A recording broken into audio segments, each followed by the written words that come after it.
So far, so good. We have some excellent wine choices, and everyone seems to be enjoying themselves. We hope more come, as this is a great event and it's well worth the cause. According to Wine Cellar staff and event organizers, this is an event to show support and dedication to the building of a new museum in Providenciales and to give the public a chance to do the same. Well, everyone's grateful. I mean, for us it was no question. I mean, this is such an amazing thing that's happening. We had to be involved. Ticket sales are there. You pay $50 donation and you get a glass, one of these pins. Yeah, very nice.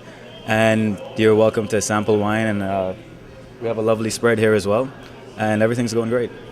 Members of the public did show up to support the cause, including current PNP candidate for leadership Clayton Green, who expressed his views about the building of this new museum. It's a good cause to support. The museum has been in Grand Turk now for a considerable number of years, and everyone knows there are not so many people in Grand Turk.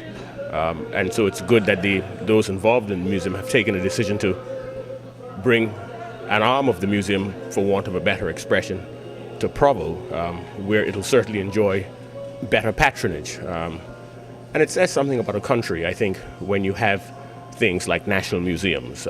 All of the countries that are developing along the right lines would be happy to boast of having national museums. And so it's, for me, a source of pride that the Turks and Caicos Islands, and particularly Providenciales as the population base, will hopefully soon be seeing a museum here. News 4 also spoke to Gordon Kerr, a former member of the Grand Turk Museum Board, who was also a guest at the event enjoying the food and wine. As someone with experience in museums, he gave us his opinion about the new museum as well.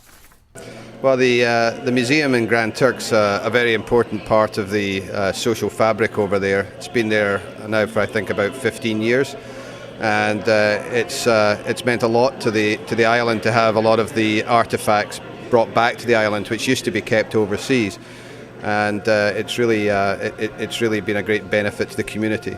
And I think that having something similar to that in Provo would be a very useful addition to the attractions that we have here and the educational sort of extracurricular possibilities for children in the schools to see a lot of the history and culture of the islands. The event did not just include wine and food, but valuable articles were brought out of storage for guests to view, articles which will be displayed in the new museum once it is built. Also, members of the Providenciales Museum Committee addressed the public, speaking about the challenges and progress facing the construction of the museum.